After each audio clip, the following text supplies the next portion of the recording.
We have a real opportunity here. This is such a pleasure to sit down with John Studzinski, who's, by the way, one of the most interesting and impressive people who has done more in his lifetime than seven of me could. But just to give you a little bit of bio and background, and then we'll dive into the topic. So John is vice chairman of PIMCO and managing director, where he helps advance PIMCO's global strategy and advises some of the larger clients around the world. Prior to joining PIMCO, he was the vice chairman and senior managing director of Blackstone, again, overseeing some of their largest relationships globally. And before that, head of European investment banking at Morgan Stanley and deputy chairman of Morgan Stanley International. What's fascinating about John, and you'll hear the stories, he's a founding president of Arise Foundation, which partners with local networks to stop human trafficking, and is the vice chair emeritus of Human Rights Watch. He is also the founder and chairman of the Genesis Foundation, a UK-based charity that supports young artists. He has 33 years of investment experience and holds an MBA from the University of Chicago and a bachelor's degree from Bowdoin College. And in 2008, the Queen's New Year's honors list named John the Commander of the British Empire for his services to the arts and charity. Ladies and gentlemen, please give a warm welcome to John Studzinski. So I'm going to pass the mic in a second, and I'm looking around the room. Everybody here is involved in philanthropic pursuits in some way or another, principally as supporters. And we're going to talk about John's extraordinary philanthropy, but maybe just before we get started, and I know you hate talking about your childhood, but it's fascinating. Could you tell us a little bit about your childhood, your parents, the role religion played in your family, anything that you want to chat about, and how you actually got this engaged in both the kind of financial world and obviously the philanthropic world? Well, I'm delighted, I'm honored, and I'm humbled to be here because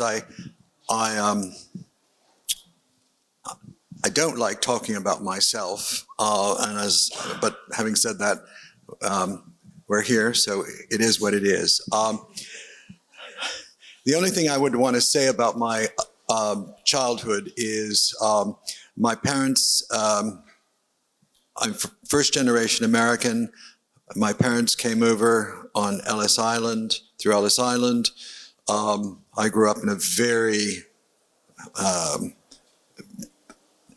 Irish, Jewish, Polish, Italian working class neighborhood where the community and faith played a very big role. So much so that my grandmother was one of the people who raised enough money to build the Polish church, but she and my mother and my father also spent an enormous amount of time helping build the local temple. So I was always raised since I was a child and to be community and having a big extended family. And I think that's one of the things that's always stuck by me is the support of a community, which sadly I think is broken down in some parts of the world. It exists, and I spend my day job. I was in Riyadh last week. Next week I'll be in Australia. And as you go around the world, you see pockets where family units and communities still exist. But sadly, with not just the nuclear family and social media, the structure of society is such that people don't have the same support networks that really make a difference in terms of your self-esteem and your dignity. And I know you're always curious about how my philanthropy gets started, but I was always very much raised that regardless of how much you had in life, you have time, so you should give it away.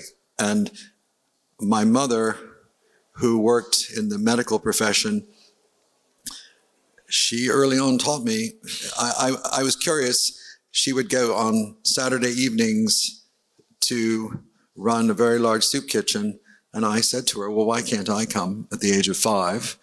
And I just loved meeting all the people. And it was the first time I started to engage with I don't like the word homeless. I like to use the word marginalized, or people who feel on the fringe of society and the community. So that's how that started. And I really felt that almost became part of my wallpaper, or my fabric, or my cultural, and that colors a lot of my philanthropy going forward. I'll project a bit. So just before we get to the substantive philanthropic aspects, I just want to talk a little bit about how you actually created just personal successes. And so you were on graduate university. Morgan Stanley dispatches you to Europe, and that was a pretty serendipitous situation. Could you talk a little bit about how that actually set the stage for you? It's very interesting. I had been at Morgan Stanley. I was the first. You learn a lot about life and discrimination. I was the first class out of business school that joined Morgan Stanley in 1979 directly into the mergers and acquisitions department. And I had offers at Morgan Stanley, Goldman Sachs, and McKinsey. I almost went to McKinsey, and at the last minute, Morgan Stanley and Goldman Sachs asked me to interview, and I just decided the people and the culture. And I remember the first day Morgan Stanley said, "Why do you want to be an investment banker?" And I said, "I have no idea. You invited me. I didn't ask to be here. I don't know why I want to be an investment banker. I just know I want to be involved with interesting people and people who are doing interesting things." So I joined Morgan Stanley, and I have on the first day someone say to me, "You're one of the first Roman Catholics that we've actually had at Morgan Stanley." And I actually thought I had never had that experience before, even though I was wearing my Brooks Brothers suit and was trying to assimilate into all the sort of white Episcopal people who were in the room. Fast forward 2 years later, I get called into Bob Greenhill's office and Parker Gilbert's office, and they said to me, "Look, we want to start investment banking in Europe. You've got a very strong attitude about relationships, and you're very tenacious. We'd like you to go with 2 junior people and start investment banking in London." And I thought, well, that's interesting. I said, so I immediately called my father and say, "What do you think I should do?"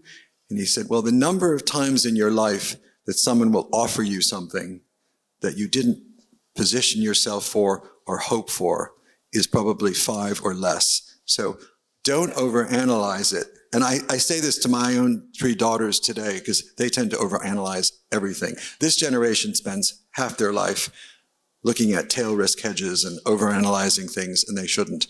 But he said, "Just do it." So I moved to London, and I set up 2 rules to integrate into Great Britain. 1, don't hang out with bankers. And number 2, don't hang out with Americans. Avoid bankers and Americans, and particularly avoid American bankers.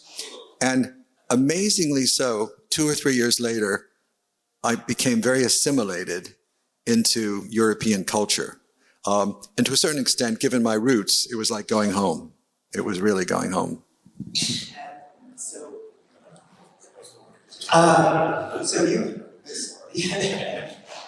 So since that time, you served at very senior roles, Morgan Stanley, HSBC, Blackstone. Could you maybe talk to us a little bit about what are the key things that you learned in each one of those stops along the way, or collectively? Well, there are a lot of family people in this room who probably either run or own or have owned family businesses. And the thing I've been very sensitive about since I started my career is culture, corporate culture. And I still, to this day, whenever I'm counseling young people, and I spend a lot of time mentoring, I always say, well, what is the corporate culture? How do you feel about the culture? What are its values? What do you like about it? What do you dislike about it? And the thing I loved about Morgan Stanley and the culture was that it had a great sense of that championship season.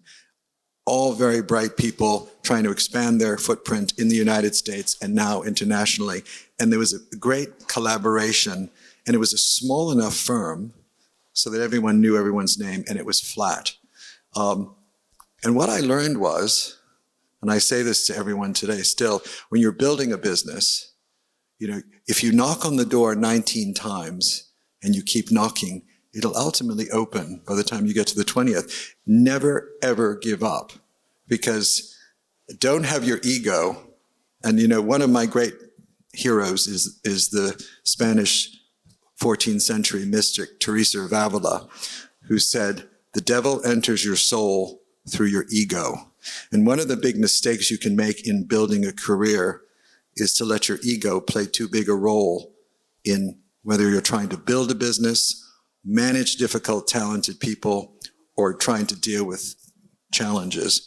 So at Morgan Stanley, I learned that one had to be tenacious, one had to be very disciplined and organized, and I was very big on time management. I used to get to the office every morning at 6, and I would leave in late afternoon and go to the theater, and then I'd come back in the evening.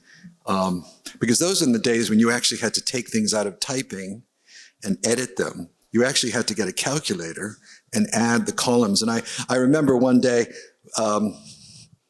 first year analyst came into my office and says, "This exhibit is done." And I said, "Okay." And I said, "Have you checked it?" And he said, "Oh, it's fine." And I said, "Okay." So I said, "For every mistake on this exhibit, will you agree that I can take $500 off your bonus?" He grabbed it and said, and that was, then it immediately became a reputation. Everybody knew. Three Ds to be successful in banking: data, details, and deadlines. Understand, manage your time expectations. And Data, details, and deadlines. deadline. And managing time. People often overcommit. Big ego people think, "Oh, I can do this, this, and this." And how many times then they say, "I'm not going to make my deadline." Fine. If you can't do something on time, tell them you can't do it. So data, details, and deadlines. And I think that's all you need to know if you're a young person for the first 2-3 years of your career. It sounds really simple, Sure. and it actually is simple. Yeah. Well, so I want to get to the UK. I want to get to the philanthropy side. I just want one more question I want to pose your way, because now again you're vice chair at PIMCO, very different type of institution than Blackstone, Morgan Stanley, HSBC, et cetera, where you were. What is sort of unique about how PIMCO operates, and what about its expertise in the macroeconomics? How has that shifted or impacted your perspective? Well, it's a very interesting question, and it's probably more interesting today than it would have been 2 years ago. I've always believed in my career, because people say, "Why have you were at Morgan Stanley 24 years, then I was at HSBC for 4 years, then at Blackstone for 15 years. Why would you leave Blackstone, where I had a wonderful life with Steve Schwartzman and Tony James and John Gray? Why would you leave Blackstone?" And I said, well, one thing that's important, and I tell young people this, when you're operating in your comfort zone, you have to push yourself out of your comfort zone and jump back into the deep end of the swimming pool. And I felt that I'd done it all at Blackstone, and I was comfortable. I was not going to be head of the company. I didn't want to be head of the company. That was going to be John Gray. I knew all that. And I also felt it was time to learn something new. Just at that time, my friend Manny Roman was being recruited as chief executive of PIMCO. And I thought, be interesting. Blackstone is a very heavy investment-oriented culture. Its great strength is investing acumen on specific deals and projects. PIMCO is probably the best macro firm in the world in terms of understanding it. But as you remember, for those of you who've noticed the world in the last 10 years, the US government privatized or nationalized the fixed income market and the equity markets starting in 2009. And only in the last 2 years have the markets started to open up and start to behave themselves again. Now, the good news is fixed income has a much bigger role. As a matter of fact, I had 3 years ago people saying to me, "Do you think there's a future in fixed income?" Yeah. And now people are saying, "I can't believe municipals can produce income of 7% tax-free. That's extraordinary."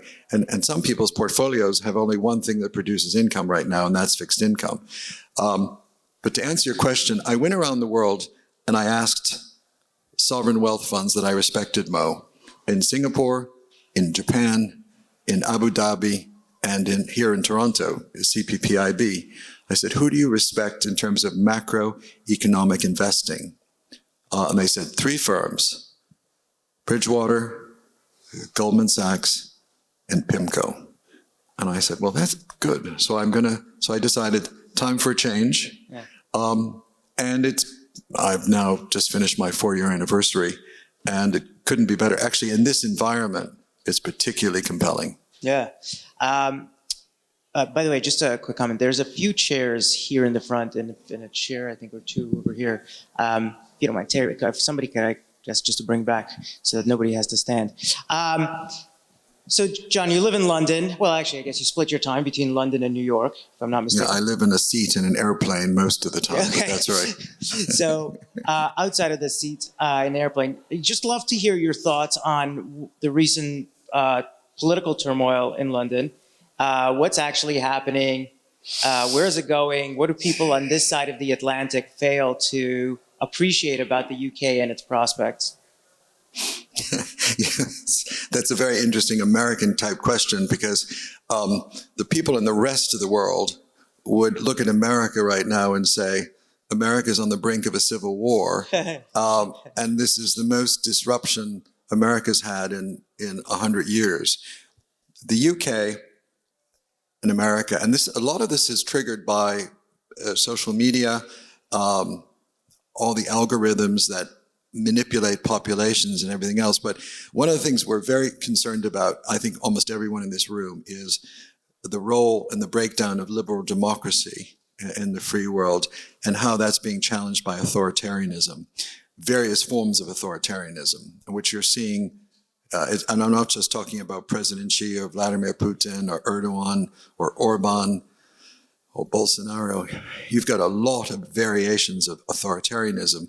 And what you saw in the UK was an example of a majority Tory government. We had 10 chancellors of the Exchequer in 10 years. And I compare it to my friend Gordon Brown, who was there, he was Chancellor of the Exchequer for 10 years. So you've had 10 in the last 10 years, and you had 1 during the Labour government under Tony Blair, and you certainly had 1 under the Tory government of Margaret Thatcher. What happened? There was a sense of hubris, there was a sense of arrogance, there was a sense of negligence and incompetence. But the good news is the system got there in the end. And of course, while the asset management industry and the LDI space suffered an enormous amount of liquidity constraints over 2 to 3 weeks, now with this new government, things have gone back to being, I think, much more stable. Yeah, interesting. Okay, last question on sort of the capital side of things. Just turning to family office and investing, what common mistakes do you see people making? I asked this question once before today. I'm actually curious how you'd respond. I mean, you could write a book on this subject. I mean, you can't generalize about family wealth and family capital. And as I spend a lot of time going around the world. And first of all, I applaud you for this conference, because, I spend a lot of time in Singapore, Hong Kong, with the Mittelstand in Germany, because of course, middle-sized German companies, families, of course, you have family wealth there that's 3rd, 4th, 5th, 6th, 7th, 8th generation. Because in Germany, the tax law is such that if the child operates in the business and it's passed from generation to generation, it's a tax-free event. Mm-hmm. So as a result, you look at these big companies and you wonder, why is this family still there? It's a private company. It's passed generationally on a very tax-efficient basis. But mistakes people make, people have to be very realistic about, number one, what is the family culture? Number two, is it first generation wealth? Is it third, fourth? The other day I was with a family in Chicago, a very well-known family. And I said, so this is third generation. This is the generation that's supposed to lose all the money. And there was nervous laughter in the room. And I could tell that I sort of I sort of I said something that probably I shouldn't have said. And I knew that this was a whole debate about portfolio management, cash flow matching, liquidity, and how people should make decisions about allocating, because it starts to get into investment strategies. And the biggest mistake I see, particularly first and second generation wealth make, is people think that all the intelligence that led to this great liquidity event of selling a business and making, this was a family that made $30 billion. The likelihood you're going to repeat another deal that's going to produce $30 billion for a family is you're probably more likely to win the lottery, okay? And we know what the probability of that is. I'm probably more likely to get hit by a bus. So that's not going to happen. So these people think, and then the second thing that happens is every smart person in the world thinks, well, I'm going to call you because you've just gotten $10 billion. So you have all these children who inherit all these new friends who are starting businesses and say, well, I only need 5 million here, 6 million here, 10 million here, 100,000 here.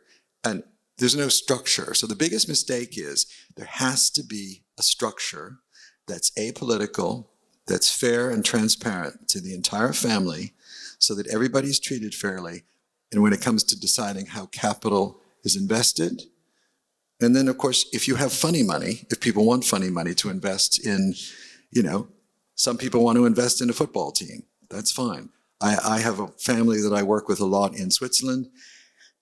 One part of the family invests in football. Another part of the family invests in old age homes, and they do it philanthropically. Another group buys paintings and gives it to art museums. But that's not a business. And sometimes people mix the two, and they have to decide what is the family business model. And they also have to be very honest about who in the family knows what they're doing, who's an investor. I think often they're afraid to have a discussion about who in the family. Everybody has to be transparent about their chromosomes. What were they inherited with? Some people are good at investing. Some people are good at management. Some people are good at philanthropy. Some people are good at being an ambassador.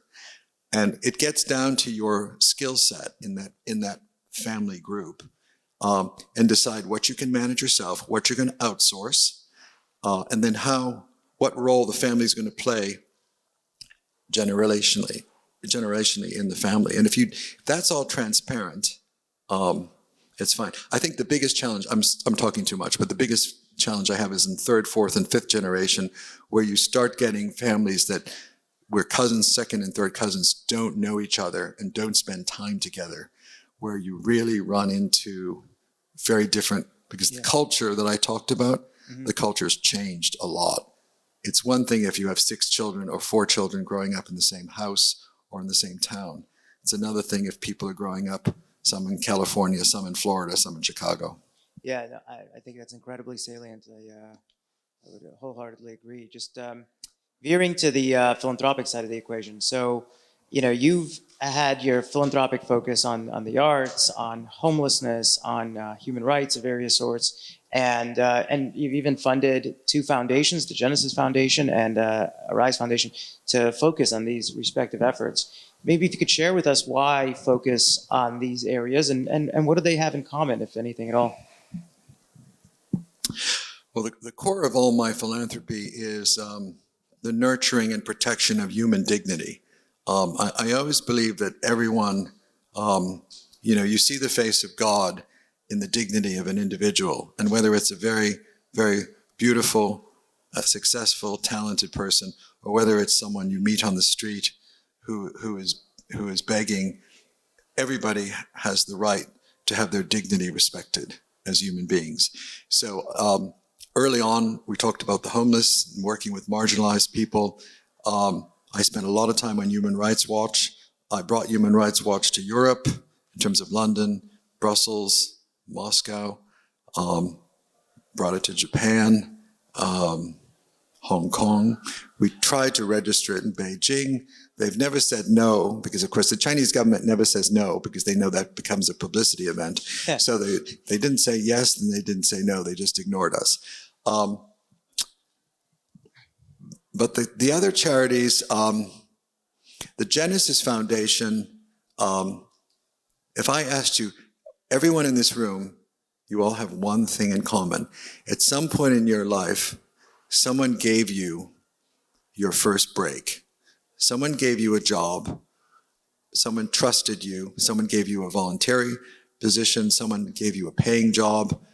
Someone introduced you to somebody. That someone gave you a break. And we often forget that. Everything is through networks, through families, through communities, through friends.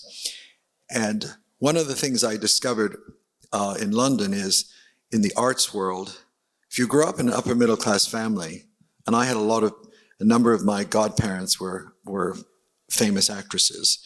So it was very easy for me to have access to, if I knew somebody that wanted to go into an acting school, I could introduce them to one of my family members, and they would help them think about their career and go to the Juilliard or go to the Royal College of Art in London or something else. So people in the arts often come from the upper middle class in North America and particularly in the UK. So I created a foundation to give people their first break. And we've been going 25 years later. We have now a network of over 15,000 people who we've nurtured, we've given scholarships to, given grants to, but we've created a network. And one of the things you must do, if I give you money, you must agree to mentor another young person who's thinking about a career and I call it the creative industries, because it's not just being an actor or a painter or a photographer. It could be someone who designs sets. It could be someone who does wonderful cartoons, or someone who paints, wonderful trees or something. The second foundation I set up was about 10 years ago.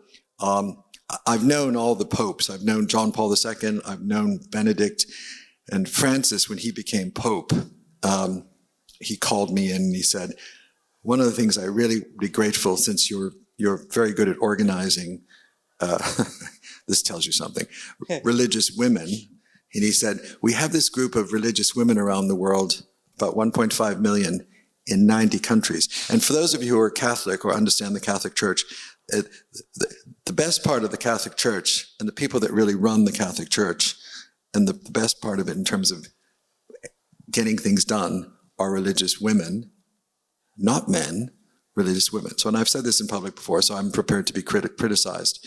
And it's the women who run hospitals, schools, all kinds of communities. And I'm talking about not just in developed countries, but I'm talking about in Latin America, Asia, Philippines, and particularly Africa.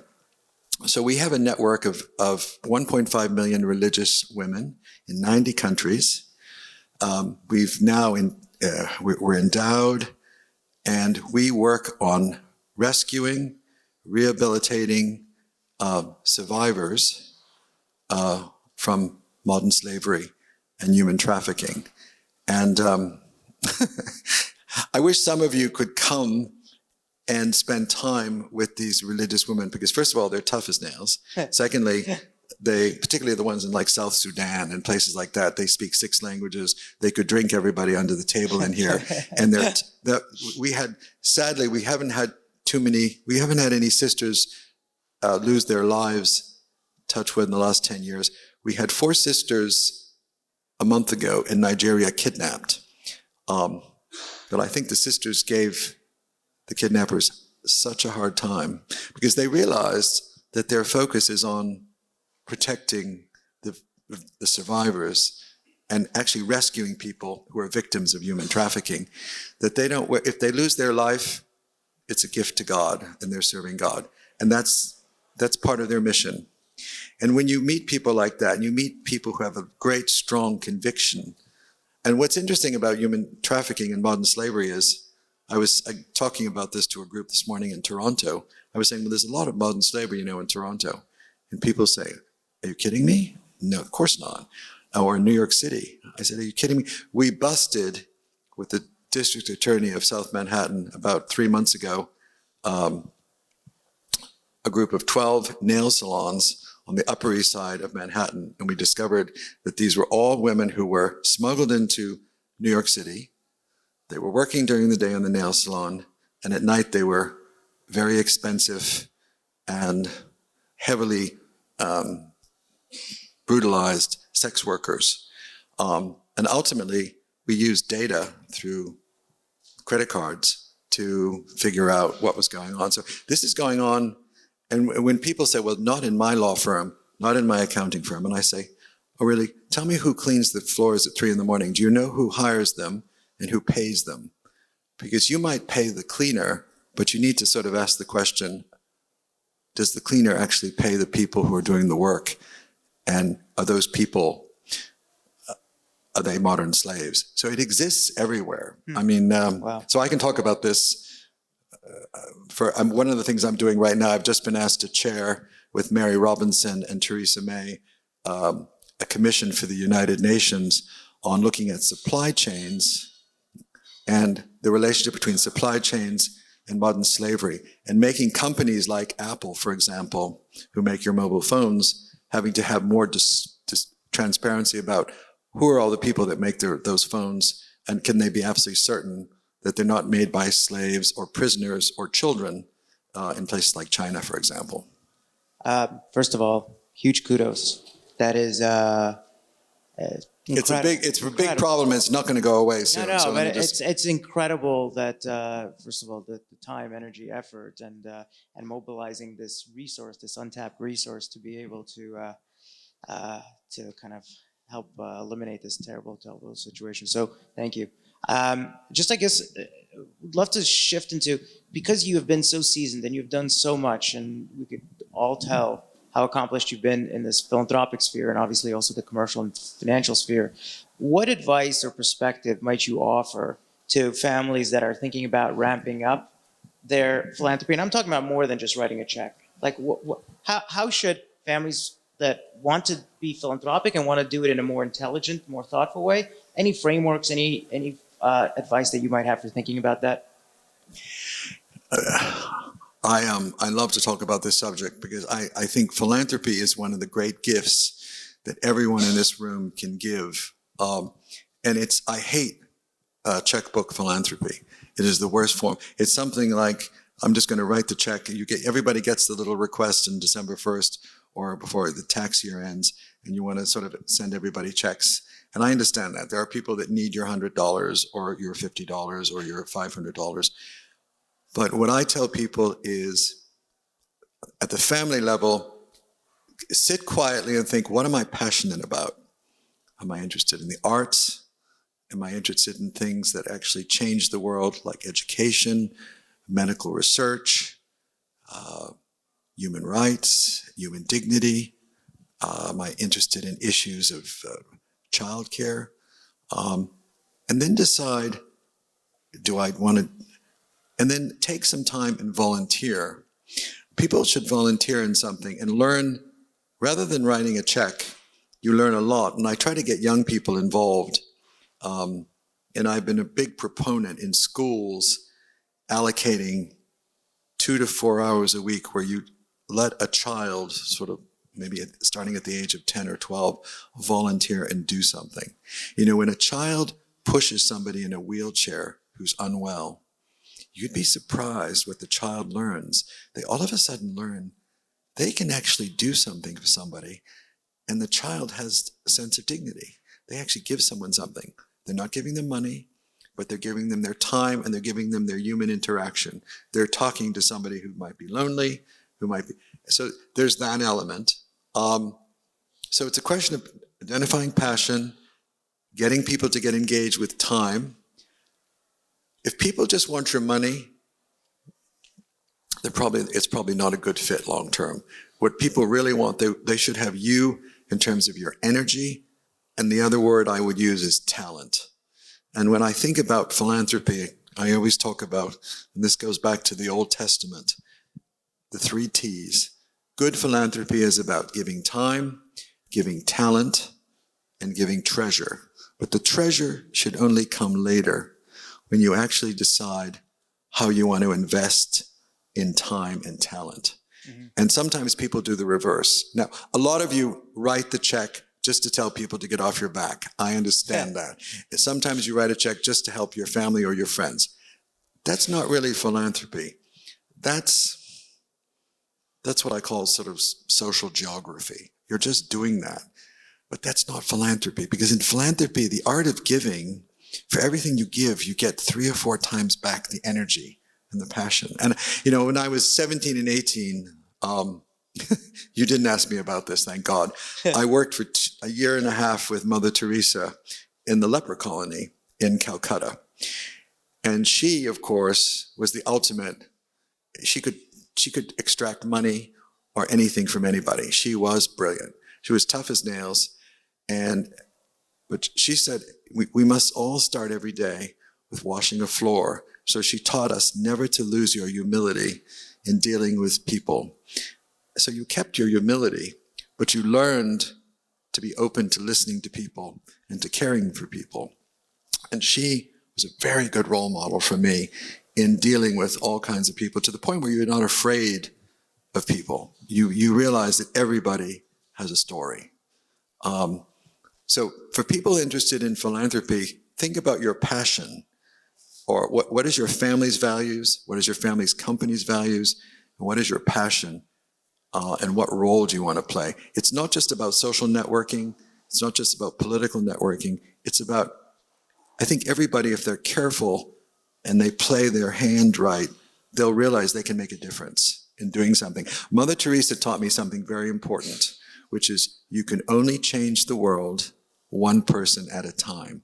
So if you think you're going to do it by big models and projects, no. You change the world one person at a time. And I think that's true, particularly for those of you who work in voluntary capacity. I love that. Absolutely love that. Again, a little bit of a non sequitur, but I was just so curious about this. So you're commander of the British Empire, and you've been knighted, close to the Vatican. You've received countless awards and titles. Curious about the story of this commander of the British Empire, and of all those awards and titles, which are most meaningful to you? It's funny, the awards that lots of people in this room have gotten awards. The awards that are the most special are the ones that either you hadn't heard of, or they come out of the blue, and all of a sudden you're told about, and you were just doing something because you thought it was right. I remember when John Paul II made me a papal knight, I wasn't expecting it. And it was only because of the work that I had done with the homeless and set up a whole network of homeless centers. And I was just so touched that was noticed. I was touched by the noticing of the project and not the award. And when I got, the thing I like about I call it the junior knighthood, because there is a grander knighthood that one can get, is that I wasn't expecting that either. And that was something that was a reflection of the Genesis project about nurturing young artists, and how a lot of people who were the beneficiaries, they actually wrote to the honors committee that the Queen refers to. And it was sort of a grassroots type movement to give me that award. So A, awards you're not expecting, and B, awards that come, everybody's asked to be honored. I'm sure a number of people in this room are asked to be honored for various reasons. A lot of that's driven by fundraising. That's not, the best awards are ones you're not expecting. And also, I like awards where they can reflect on the project you're doing to shine a bright light on some aspect of humanity. Yeah. Amazing. I know I'm just mindful of the time, so maybe just one more question. I mean, obviously you could speak so eloquently about all these things, but what do you wish you knew before you started your finance career, your philanthropic career, that you know now?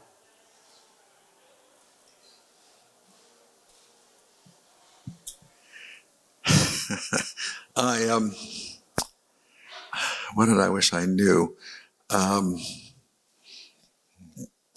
Problem is, if you don't answer this question properly, it makes you look like you're a know-it-all. Yeah. And you've known it all since the beginning. I'll give you another question. It's okay. No. I think I've always taken the view that you must always make friends and keep them. And I've always done that. And I've never discarded friends. And I think if I had to do it all over again, I sort of take a page out of Jane Austen's book. For those of you who've read Jane Austen, she's absolutely wonderful, but she says one never gives enough parties. And I think if I had to do anything differently, I would even give more parties because one never spends enough time with people you love. And I organize my time quite aggressively to spend time. I mean, this week I'll go back tonight to London and I'll go to a family wedding on Saturday, and then on Sunday I'll go to Australia. But, my daughter would have killed me if I didn't go to this family wedding because she's the maid of honor. But you have to organize your life to make sure, because what you haven't asked me is the other parallel question is, how do you do all these things? And a lot of it is time management. You just have to say beginning, middle, and end. Yeah. And you get a lot more done. Well, it sounds like you get a lot more done in your beginning, middle, and end than the rest of us. So really, kudos to you, John. Thank you so much for taking time out of your extremely busy schedule to join us. I know this is actually a beautiful capstone conversation. We've talked about capital and returns all day, but really at the end of the day, this is what it's all about. And there's nobody more coherent and eloquent about it than you are, and obviously more accomplished. So thank you so much. Just as a small token of our appreciation, we have made a donation to pediatric mental health in your honor, and we have something that we'll be sending you to London. But really, very much appreciate you taking the time to join us. Thank you. No, congratulations. Thank you. Wonderful group.